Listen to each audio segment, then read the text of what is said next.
Hello and welcome. My name is Mary Cummins and today I'm going to introduce another book by H.G. Tudor. This book is entitled The Devil's Toolkit. In this book, H.G. Tudor informs us that these type of narcissists consciously choose a dark path and that they are committed to it. These are narcissists who have either very little or no conscience.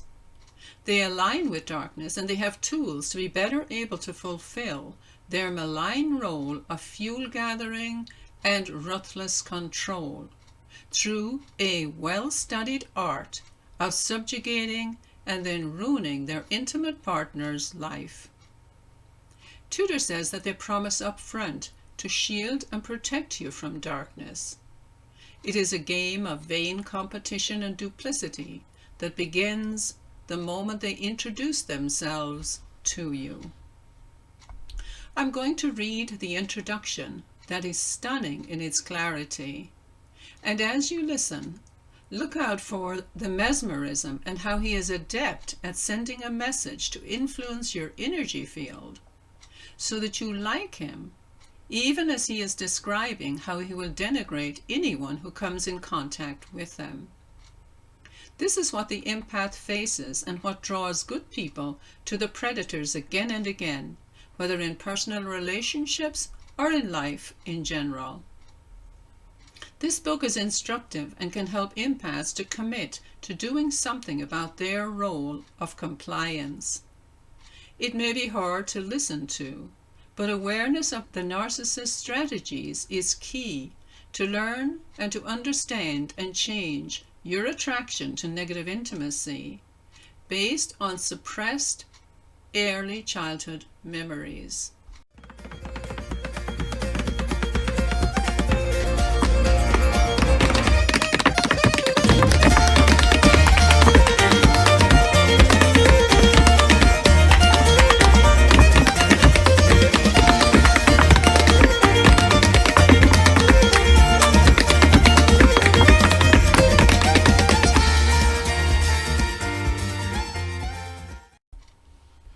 The Devil's Toolkit by H.G. Tudor.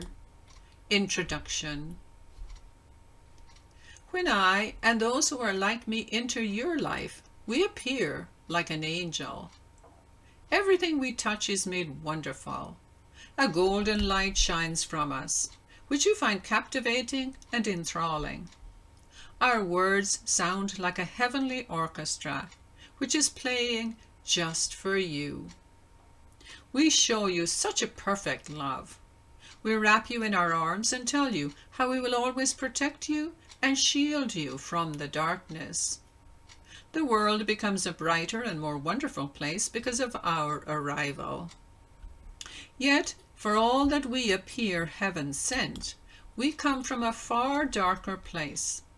And by the time you have experienced the denigration, the devaluation, the hurt and the misery, you will refer to us by many names. Our behavior toward you convinces you that we have been possessed by demonic forces. Our actions seem driven by evil and hatred. Our agenda is foul, filled with vitriol and malice. You eventually, and it may take some considerable time for you to reach this, realize that although we appeared as angels, we are really the devil's lieutenants. We are narcissists. Our sole purpose is to walk this earth and gather fuel.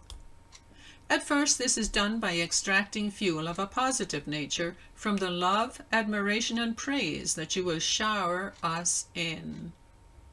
This never proves enough. And it is then that we turn to the harvesting of negative fuel. A supply of fuel that arises from anger, anguish, misery, upset, and dejection. Wherever a vain emotion is to be had, we will cause it to manifest and then drink deep of the fuel that flows from it. This quest for fuel is unending, but it is the fuel that flows from the actions of hurtfulness and cruelty that give us the greatest power. In order to tap into these sources of negative fuel, we must utilize several different tools and instruments to assist us. Some of these tools bring forth the fuel. Others are designed to prevent the loss of this fuel. Many types of people use these instruments of darkness, but there is a set that is dedicated to the dark art of narcissism. Not every instrument that is available to our kind will be utilized by our kind, but they are there nevertheless. We are always looking to add to this arsenal that we carry with us, and it causes us considerable delight when we find a further tool that suits our malign purposes. If you have become entangled with a narcissist, you may recognize some of these instruments, although you may not know precisely why the narcissist deploys them against you. Others you may be unaware of, and it is only by reading this book that you realize what other malicious utensils are being applied to ruin your life and fulfill the narcissist's quest for fuel. This journey through the tools that the narcissist uses, as explained by a narcissist, provides you with unparalleled insight and understanding as to what the narcissist does with these instruments and why. By gaining understanding about how these dark devices are used against you, you will be able to remain vigilant for their use, wise to their application, and you may just be able to begin to avoid them or diminish their effect on you. I will explain each of these instruments in my customary direct style. You may not find it comfortable reading, but then engaging with a narcissist is ultimately never a smooth ride, is it? Ready yourself for revelation and insight as I turn the key inside the lock, lift the lid, and allow you to look upon these weapons of darkness. This is the medley of manipulative instruments that each narcissist has at his or her disposal. This is the Devil's Toolkit. So now I'm going to have my reaction to this introduction that you just heard. In H.G. Tudor's book Fuel, we learned about how miserable it is to be in a relationship with this type of narcissist who is without a conscience. Now, the Devil's Toolkit, we are going to learn about their system of manipulation. Think about this title. He's acknowledging that the devil exists and that narcissists study and read about tools to threaten and torment others. This is their purpose. And in his introduction, he shares that they may be possessed by demonic forces, that they have tools to access vulnerable areas in your psychology. He also suggests that they might be, quote-unquote, the devil's lieutenants. You begin to wonder, why would he expose this? He tells us that he is bringing awareness to those who want to move out of this type of relationship, and while this is true, it is also a manipulation. Any shock or judgment that you experience about what he says will give him his most prized form of fuel, that is, negative attention.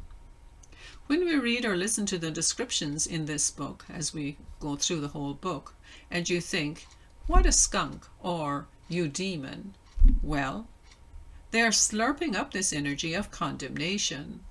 It helps them to survive and continue on their path of destruction. He talks about any opportunity to use what he calls a vain emotion, and how they will always manifest such an emotion with glee and feast on it. I wondered why he used the word bane, which means to cause harm, ruin, or death. Tudor is very clear on what he wants the world to see. I think the words he uses are not accidental or used by chance. What I found was a video game producer named Drew Karpyshyn, who has set off a trend with lots of fans through his video games. He is a video game writer and author. He was the senior writer and one of the core writers for the critically acclaimed game Star Wars: Knights of the Old Republic. His novel is entitled Darth Bane: Path of Destruction. Here is a quote from Drew Karpyshyn. It says, "The dark side is emotion, Bane. These are what make us strong. Peace is a lie. There is only passion. Your passion is still there, Bane. Seek it out, reclaim it." End of quote. So this quote is saying that the dark side gets passionate about Bane emotions like harm, ruin, and death. And it is what makes them strong, and you must be passionate about this side of yourself. The quote says that peace is a lie, and Tudor might claim that love is a lie. The Sith people, as seen in the Star Wars novel by Terry Brooks entitled Star Wars: The Phantom Menace, the first quote is about the rule of two. It is from a description of the novel by Goodreads. Quote, "The creation of the rule of two is a vital event in the Sith history, as it comes to define the way a master and an apprentice will operate in years to come. The book sees why Bane created such a rule and how it actually functions, with his own apprentice rightfully continuing to plot his downfall, as he looks for answers in regards to the immortality of the Sith Order itself." Notice here that this is a perversion of the Eastern and Western idea of Guru and Chela, the master and the disciple. The Chela comes to the Guru not just to learn intellectually, but to develop their consciousness, their spirit, and to attain enlightenment. Likewise, Jesus trained his disciples to be teachers of the doctrine he taught them. And Jesus said, quote unquote, "Whoever believes in me will also do the works that I do, and greater works than these will he do, because I am going to the Father." End of quote. John 14:12. So here we see that the disciple will outshine the master in some ways because of the continual unfolding and evolving of truth. Now we will see a perversion of that from the dark side. In the description to follow, I will tell the story of Dessel, and Dessel's life reminds us that Tudor had an equally difficult upbringing. The details were very different, but we can see through the Dessel character how someone can turn to Bane emotions and be seen as powerful and in control. This story about Dessel is one I took from a YouTube video entitled Saint Million. Dessel's name changes as he goes through his life and training in the dark arts. He naturally uses the quote-unquote force, which helps him move up the chain of command and become Darth Bane, described as both fascinating and terrifying. The Sith nation lived by the rule of two, one to embody the power and the other to crave it. Quote-unquote, "Two there should be, no more, no less." Dessel was a human male born in Apatros, 1026 BBY. Apatros was a barren planet on the outer rim, with a single colony unknown to anyone at the time. Dessel, as a child, was force sensitive. He was an only child born into a family of miners. His mother died giving birth to him, and his father blamed him for her death. His father despised Dessel throughout his life, drinking habitually, abusing him, and calling him the bane of his existence. At the age of 16, Dessel became a Cartosis miner, like his father, and when he turned 18, he stood up to his drunken father and was beaten badly. That night, full of hatred, Dessel envisioned his father's heart being strangled by a giant hand. In the morning, his father was found dead from a massive heart attack. At age 23, Dessel had become a hardened adult, a 2-meter hulk of a man with broad shoulders, with not a hair on his head, due to the hardship of working in the mines. He moved to Korriban, and there the Brotherhood of Darkness trained Sith Lords in the dark arts of war. As a Sith apprentice, Dessel took on a new name, Bane, to remind him of his father and filling him with hatred that would stoke his dark side training.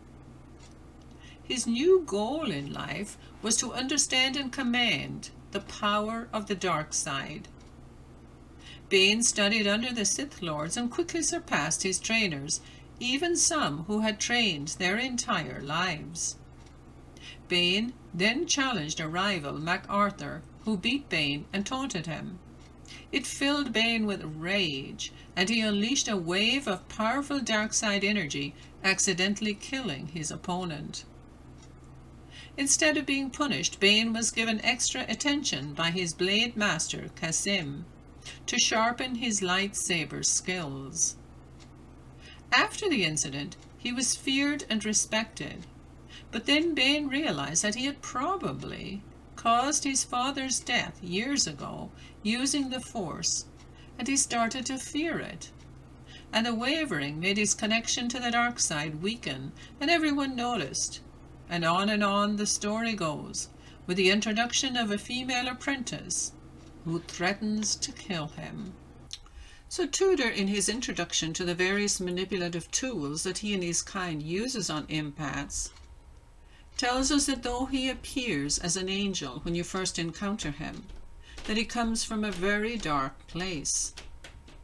The dark side sees rivalry and strife as one's greatest strength. We can see all of this demonstrated by Tudor. The top dog rules the dark side and lures good people into it, to fight them there, on their field of battle and under their rules, which they themselves do not follow. Also, like Tudor, they do not show their hand and give you less information than you need, to keep you in the dark about their strategies. Many patriotic families believe in the nobleness of standing up for ideals with whispers of patriotic songs like, quote-unquote, the land of the free and the home of the brave, playing in their heads as they join the army and go off to war. Yet the experience destroys many good souls. My brother told me a story recently about a homeless man that he knows, a veteran who served in the Iraq War, and that while there, he and his comrades went into Iraqi homes. The soldiers would then torture and rape the families, and they would then force him to take stuff, and if he didn't participate in some way, he would have been shot on the spot. No one talks about the horrors of war outside the actual battlefield, because of the intimidation and threats, and who would believe them, especially if they through fear complied with obvious evil. In the book The Art of War by Sun Tzu, there's a short quote that says, "All warfare is based on deception." Comprehensive military training mandates compliance to the law of war. This might be why many returning soldiers are on the street and cannot fit into society, because their conscience surfaces when the authority figures are not around and they are flooded with guilt and shame. Those who do the raping and killing and such are without a conscience, and those who hold back do have a conscience and are forced to join in at whatever level. Then, when they return to regular life, these ones without a conscience go on to have a great life, and the ones with a conscience end up on the street, tortured and alone, with nowhere to go for help. They rightly realize that the veteran care is just another mechanical system that cannot be trusted. the very system that put them in the trauma they are in. And the solution they are given is to be further traumatized by a process of drugging and addiction. Veterans see the system as only being there to hand out pills to enrich the big pharma industry and does not offer any effective solutions because the truth must not surface. The welfare of the veterans is not really a consideration. Like the old tribal communities, society today still ghosts these good people while pretending to care. With Tudor and the dark side, we see that they imitate the strategies of light and then invert the rules to serve their purposes of misery, darkness, and death. To the corrupt, everything and everyone is corrupt. Their idea of immortality is a poor copy of genuine immortality, where you complete the round of earthly lives and return back to God.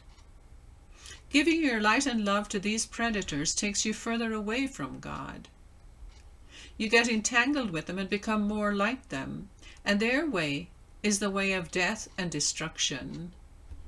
The empath, through sympathy, apathy, or antipathy, loses power, and these ones are strengthened by these negative emotions. The only power you have as an empath is the power to change yourself. You must differentiate between the voice of the carnal mind and the voice of your conscience. You must set a goal that is within your reach, something small enough that you can easily grasp with your whole intention, such as the voice of guilt. Quote, "Is this guilt or is this conscience? Guilt causes me shame. Conscience shows me a way out to the win-win. Which is which here?" End of quote. Remember, we are dealing with narcissism. When we are angry, we are trying to set a boundary with a negative form of control. When we do this, the narcissist, who actually feeds off your anger, will use that energy in motion, that is emotion, to further gain control over you. You must see that you can control yourself through shame and abuse, which will bring the narcissist predator in and join you in that abuse. Or you can see that this is merely the entrainment of your early childhood negative intimacy. The decision is yours. Making a clear decision to change and following through is just the beginning, and the still small voice in your heart can guide you as you ponder how to fulfill your goal. Remember, there are two voices within. One is loud and demanding, that shames you. It is an old familial way, and another that requires you to really listen, really seek the way out of abuse, either as a collaborator or an abuser yourself. We have a right to choose, and freedom is always the right choice. So thank you very much for listening, and next time we will be back with Chapter 1 of The Devil's Toolkit. Bye-bye for now.